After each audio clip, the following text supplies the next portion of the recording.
O que é pivô de alta e pivô de baixa, que você tanto escuta falar, e o que são os chamados pivôs falsos?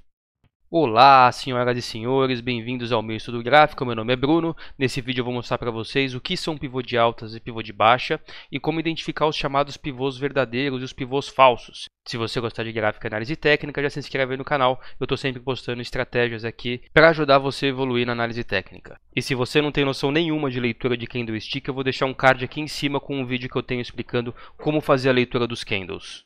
Bom, pivô de alta nada mais é do que o primeiro zigue-zague que muda a direção da tendência do movimento atual e que em alguns casos esse movimento pode reverter a tendência. Então, por exemplo, nós estamos aqui numa tendência de alta com topos e fundos ascendentes até que chega um momento em que a gente tem um topo mais baixo do que o topo anterior e ele já deixa um fundo abaixo do fundo anterior. Então, nesse momento aqui, ó, a gente tem um topo abaixo do topo anterior e um fundo abaixo do fundo anterior. Esse movimento aqui se caracteriza classicamente como um pivô de baixa. O mesmo vale caso a gente esteja numa tendência de baixa já atual, topos e fundos descendentes, até que chega um momento em que a gente deixa um fundo mais alto do que um fundo anterior e consegue marcar um topo mais alto do que o topo anterior. Então, esse movimento aqui se caracteriza como um pivô de alta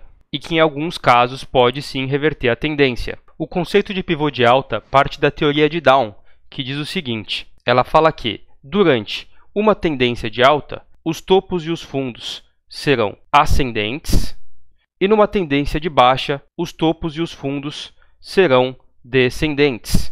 E isso é válido até que a tendência termine, ou seja, até que a gente tenha uma quebra nesse padrão de zigue-zagues em uma determinada direção.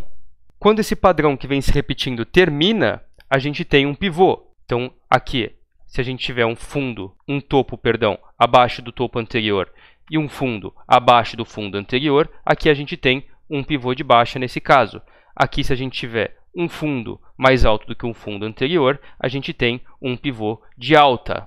Isso é o que está escrito em todo o livro de análise técnica que você começa a ler quando você inicia na análise gráfica. Isso é o que você escuta em todo lugar. Acontece que muitas vezes ocorre isso daqui, ó. A gente vem topos e fundos ascendentes numa tendência de alta, aí no momento que a gente parece que vai fazer um pivô de baixa, e aí acontece isso aqui, ó.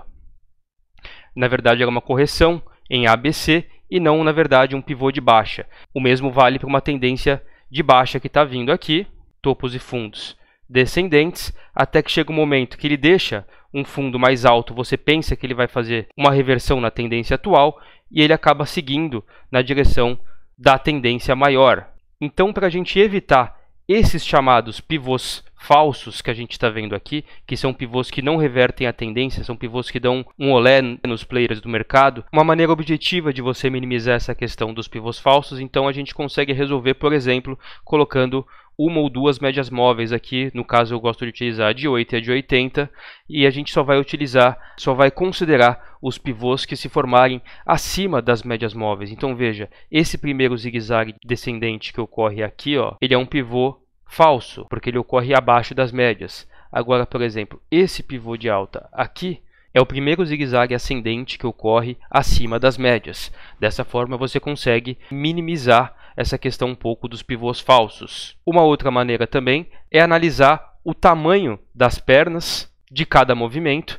Então a gente percebe aqui que as correções, enquanto estava numa tendência de baixa, as correções tinham aproximadamente essa amplitude aqui que você está vendo, uma amplitude pequenininha, até que chega um momento em que uma perna de alta maior que as correções anteriores, pode determinar uma reversão da tendência, já que essa perna aqui já não foi um repique, ela já foi uma perna aparentemente de impulso. Outros traders também costumam utilizar a contagem de candles, então entre um topo e entre um fundo, ao contrário, né? Entre um fundo e entre um topo, você pode exigir que tenha X candles, para você poder considerar que isso seja um pivô verdadeiro ou um pivô falso. Não tem certo, não tem errado, como tudo na análise técnica, não é 100% de acerto em nada do que você for fazer.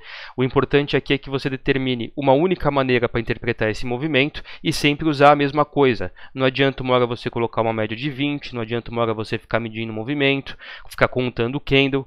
Dessa forma você não consegue padronizar as suas operações. Então escolher uma forma objetiva de você minimizar isso e utilizar sempre a mesma. Eu espero que eu tenha tirado todas as suas dúvidas aqui. Se restou alguma dúvida, só deixar aqui nos comentários. Me siga nas redes sociais, @meuestudográfico. Se você estiver precisando de ajuda para começar na análise técnica, eu ofereço aulas online. Só mandar uma mensagem no @meuestudográfico. Se você viu esse vídeo até o final, comenta carnaval aqui embaixo nos comentários para eu saber que você viu. Muito obrigado por assistir meu conteúdo e até mais, pessoal. Valeu!